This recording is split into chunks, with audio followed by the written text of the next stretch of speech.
Family series हमारे 6 दिन की चल रही है।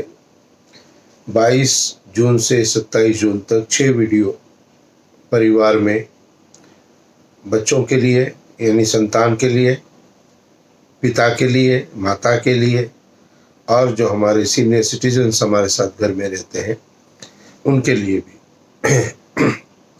तो वेद का जो मंत्र एक मुख्य पारिवारिक सामंजस्य के लिए कहा गया था, अनुव्रत पितुः पुत्रो माता भवतु सम्मना जायापत्ये मधुमती वाचम वदतु शांतिवा।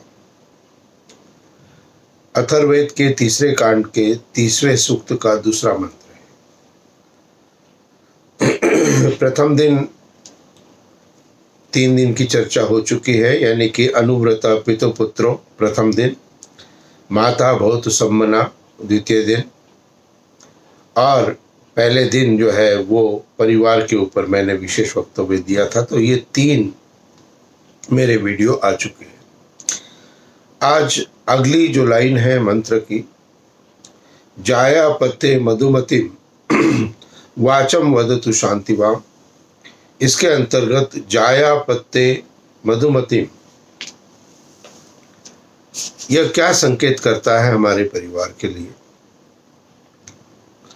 और यहाँ पर निर्देश पत्नी के लिए दिया गया है कि जायापत्ये मधुमतीम, पत्नी को चाहिए कि वह पति के साथ मीठी वाणी बोले। यदि आप चाहते हो तो इन निर्देशों का पालन जरूर करना चाहिए। पत्नी को वाणी के ऊपर नियंत्रण करना चाहिए, और पति के लिए जो आवश्यक चीज़ें थी प्रथम दिन सोमवार के वीडियो में मैंने बताई थी कि उनको अपने अंदर इतने अच्छे आचरण, विचार और व्यवहार को लाना चाहिए जिससे घर के अंदर कोई भी विषम परिस्थितियां उत्पन्न न हो। तो यह आज का जो संकेत है वो है, पत्नी को हमेशा मीठी वाणी ही पति के साथ बोलनी चाहिए। क्यों महत्व दिया गया वाणी को? क्योंकि पारिवारिक सुख, शांति और आनंद की जो व्यवस्था है वो व्यवस्था घर के अंदर कहीं ना कहीं पत्नी के लिए महत्वपूर्ण है। बाहर की कार्य की व्यवस्था, काम कैसा हो, धन संपत्ति कैसे अर्जन करें, कैसे प्रकार से हम आगे काम को बढ़ाएं, यह सब पति की व्यवस्था है।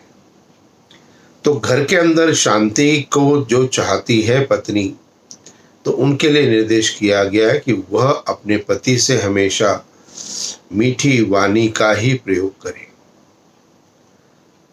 आपको शायद याद होगा, विवाह संस्कार के अंतर्गत मधुपर्क की एक विधि बताई गई,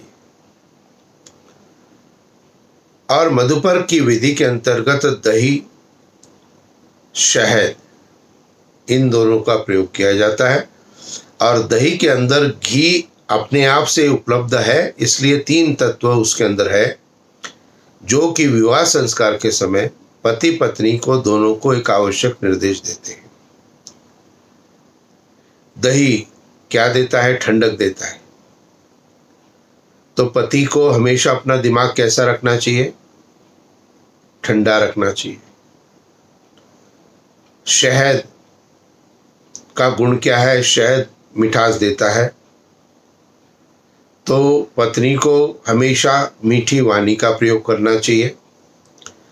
और घी उसके अंदर जो है वो स्निग्धता यानी कि प्रेम, परस्पर प्रेम में वातावरण पति और पत्नी दोनों का होना चाहिए। तो यहाँ पर जो निर्देश है वह निर्देश पति पत्नी दोनों के लिए है कि पति पत्नी दोनों ही अपने जीवन के अंदर अपने इन बातों को धारण करना प्रारंभ करें। अब पत्नी को विशेषतः वाणी का क्यों प्रयोग किया गया है? क्योंकि निश्चित रूप से घर के अंदर यदि शांति चाहिए, सुख चाहिए, तो शांतमय वातावरण का होना अति आवश्यक है।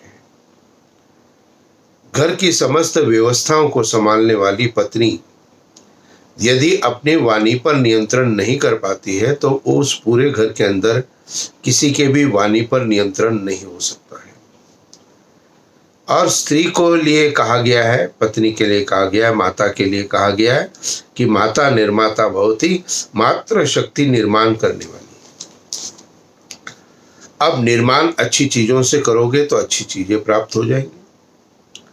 तो यहाँ पर वेद मंत्र पारिवारिक व्यवस्था में पत्नी के लिए निर्देश देता है कि वह पति के साथ हमेशा मीठी वाणी का ही प्रयोग करे। यहाँ मैं एक बात और जोड़ देता हूँ पति के लिए, पति ऐसा कोई भी कार्य न करे जिससे पत्नी की वाणी कड़वी बन जाए। किसी भी बात को जब भी हम कहते हैं, बोलते हैं, तो वाणी का बहुत अधिक महत्व वेद शास्त्रों के अंदर बताया गया है। यहाँ तक कहा गया कि वाणी जो है अग्नि के समान कार्य करती है। जिसने इस बात को समझ लिया उसका अपनी वाणी पर नियंत्रण हो जाता है। इसलिए वाणी पर नियंत्रण अग्नि के समान किस प्रकार से हमें करना है? तो हम जब अग्नि को देखते हैं, फायर, उसका प्रयोग हमारे जीवन में है। हम या पत्नी किचन के अंदर भोजन बनाती है तो अग्नि से भोजन बनाती है, तो वो भोजन सबके लिए बहुत आनंद और सुख देता है। उसी प्रकार से यज्ञ आदि कर्म में भी हम अग्नि का प्रयोग करते हैं, तो वहां पर भी उस यज्ञ की अग्नि के माध्यम से हम सभी का सुख और आनंद प्राप्त करते हैं। और हमारे पेट के अंदर भी जठराग्नि एक प्रकार की अग्नि है जो हमारे भोजन को पचाती है। वो भी यदि संतुलित है तो भोजन भी ठीक से पच जाता है। तो यहाँ क्या तात्पर्य निकला है? यह तात्पर्य निकला है कि यदि अग्नि का बैलेंस, अग्नि का यदि नियंत्रण हम सही प्रकार से करेंगे तो वह अग्नि हमें सुख और आनंद देगी। ठीक इसी प्रकार से वाणी भी है, अग्नि के समान है। वाणी का भी नियंत्रण हम, कंट्रोल हम सही प्रकार से करेंगे तो वह वाणी हमारे परिवार में सुख, शांति और आनंद को प्राप्त कराएगी। और जिस प्रकार से अग्नि, कहीं आग लग जाती है, फायर ब्रिगेड को बुलाना पड़ता है, तो यहाँ भी अग्नि हमारे संपर्क में तो आई ना। लेकिन जहाँ आग लग गई, सब कुछ जलकर स्वाहा हो रहा है, वो अग्नि क्या आपको सुख देती है? वो अग्नि क्या आपको आनंद देती है? नहीं देती है। ठीक इसी प्रकार से अनियंत्रित वाणी का जो प्रयोग हम करते हैं परिवार में, उसके अंतर्गत हमें अशांति और दुख और कष्ट प्राप्त होता है। और इसका जो बीजारोपण करने वाली कौन है? पत्नी है। तो पत्नी के लिए विशेष निर्देश दिया गया कि प्रत्येक परिस्थिति के अंदर, ऐसा नहीं है कि परिस्थितियां उत्पन्न नहीं होंगी, लेकिन उन सभी परिस्थितियों के अंदर में पत्नी के लिए निर्देश दिया गया है कि प्रत्येक उपस्थित परिस्थितियों के अंदर में उस समय भी आपको अपनी वाणी के अंदर संयम और नियंत्रण रखना चाहिए। एक महात्मा जी जंगल में निवास करते थे, एकांत था, कोई पास में नहीं था। 6 महीने हो गए साधना करते हुए। एक भक्त उनके पास पहुंचा 6 महीने के बाद में, और उन्होंने पूछा, महात्मा जी आपने इन 6 महीने में क्या प्राप्त किया है? महात्मा जी ने कहा कि मैं अब क्रोध पर नियंत्रण कर सकता हूं। तो उस व्यक्ति ने आश्चर्य से कहा कि स्वामी जी, महात्मा जी, आपके आसपास तो 6 महीने से कोई अन्य व्यक्ति था ही नहीं। कोई ऐसा प्रसंग आपके इन 6 महीनों में आया ही नहीं जिससे आप क्रोध कर सको। तो निश्चित रूप से इस बात को हमें समझना चाहिए कि यदि परिस्थिति उत्पन्न होने के बाद भी, क्या कहा मैंने, परिस्थिति उत्पन्न होने के बाद भी यदि पत्नी अपनी वाणी के अंदर मधुरता रखती है तो वहां पे शांतता कायम हो जाती है। कई पत्नियों ने मुझे ये भी कहा है, क्योंकि मैं अधिकतर परिवारों के संपर्क में हूं, तो पत्नियों ने कहा कि जब तक आचार्य जी हम क्रोध नहीं करें ना, ये शांत नहीं होते, इसलिए हमें क्रोध दिखाना पड़ता है। तो मैंने कहा ठीक है, सांकेतिक क्रोध आप दिखा सकते हैं, सांकेतिक क्रोध का प्रयोग आप कर सकते हैं, अर्थात जो आपका बैलेंसिंग एक वाक्य का है उस वाक्य का प्रयोग आप कर सकते हो। इसलिए आपके अपने गृहस्थ के अंदर यदि सुखमय वातावरण, शांतमय वातावरण होना चाहिए, तो वेद मंत्र आपको ये निर्देश देता है कि जाया पत्ते मधुमती, कि पत्नी अपने पति के साथ मधुर वाणी का ही प्रयोग करे। महत्वपूर्ण क्या है इसमें? महत्वपूर्ण है प्रत्येक उपस्थित परिस्थिति के अंतर्गत भी। किसी भी स्थिति में आपकी कोई भी व्यवस्था ऐसी बन जाती है जहां पर पत्नी का क्रोधित होना आवश्यक बन जाता है या बैलेंस करने के लिए क्रोध की आवश्यकता है, तो वहां अपने क्रोध पर पत्नी को नियंत्रण करते हुए कार्य को करना चाहिए। तो इसलिए एक नियम, एक संकल्प, एक बातें इस मंत्र के अंदर परिवार के प्रत्येक सदस्य के लिए है। प्रथम दिन मैंने कहा कि संतान को अपने पिता के अनुव्रती बनना है, पिता के व्रतों को अपने जीवन में धारण करना है, तो वहाँ पिता अर्थात पति का ये कर्तव्य हो जाता है कि उसके व्रत, उसके संकल्प बहुत उत्तम कोटि के होने चाहिए। तो मंत्र के प्रथम भाग में सबसे पहले पति को भी निर्देश दिया गया है कि वह अपने व्रतों को, आचरण, विचार, व्यवहार को उत्तम बना के रखे। और उसके बाद में मंत्र के तीसरे भाग में पत्नी के लिए निर्देश दिया है। इसलिए पत्नी को कभी यह नहीं सोचना चाहिए कि सारी शिक्षा हमारे लिए ही है। निश्चित रूप से वेद मंत्र एक पूर्णता को प्राप्त करता है, और यह मंत्र विशेषतः यदि आपने अपने जीवन के अंदर धारण कर लिया, जिसकी व्याख्या मैंने गत 3 वीडियो के अंदर की है, और कल और परसों 2 दिन और मेरी व्याख्या इस मंत्र पर होगी, तो इस मंत्र को जरूर अपने जीवन का एक भाग बनाइए। इस मंत्र की आहुति प्रत्येक यज्ञ के समय में आप देना प्रारंभ करें और उसके भावों को अपने जीवन के अंदर स्वतः धारण करने की प्रेरणा को प्राप्त करें। आपने यदि स्वयं धारण कर लिया, चाहे वो पति हो, चाहे पत्नी हो, चाहे संतान हो, चाहे घर के बुजुर्ग हो, किसी ने भी यदि इस बात को अपने जीवन में धारण कर लिया, तो आपको आश्चर्य होगा कि केवल मात्र आपके धारण करने से, आपका उस स्थिति के अंदर स्थिर रहने से सारी परिवार की व्यवस्था संभलती जा रही है।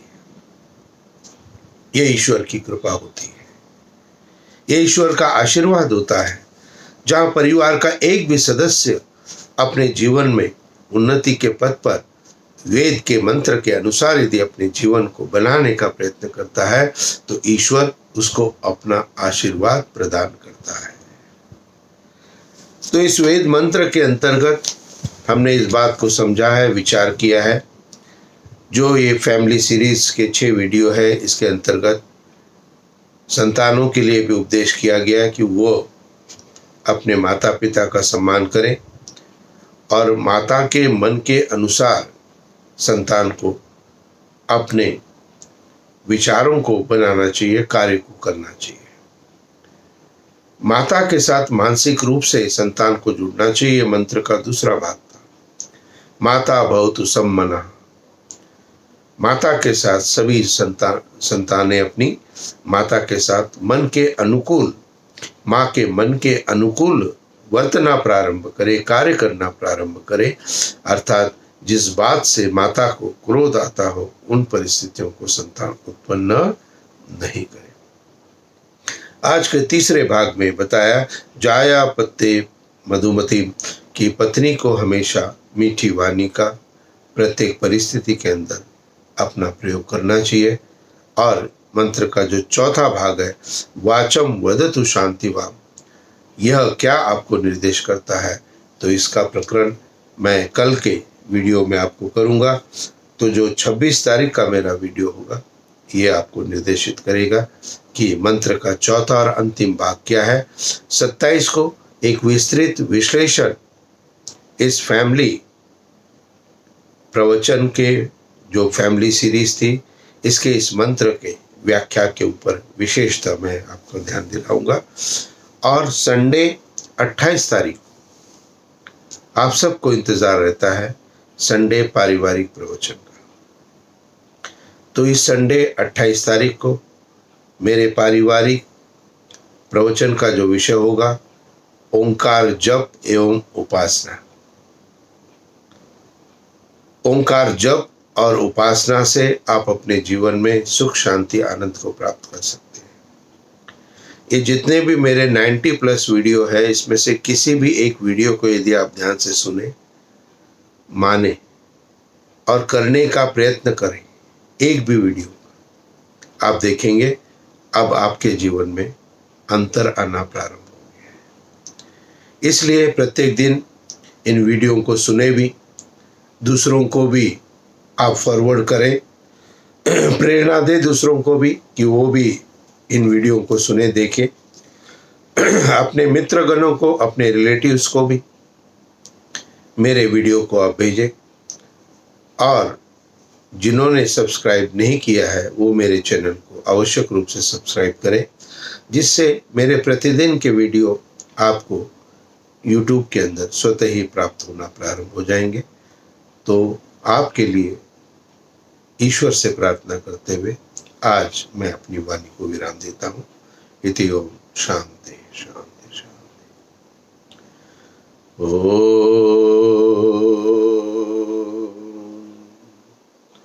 शांति शांति शांति।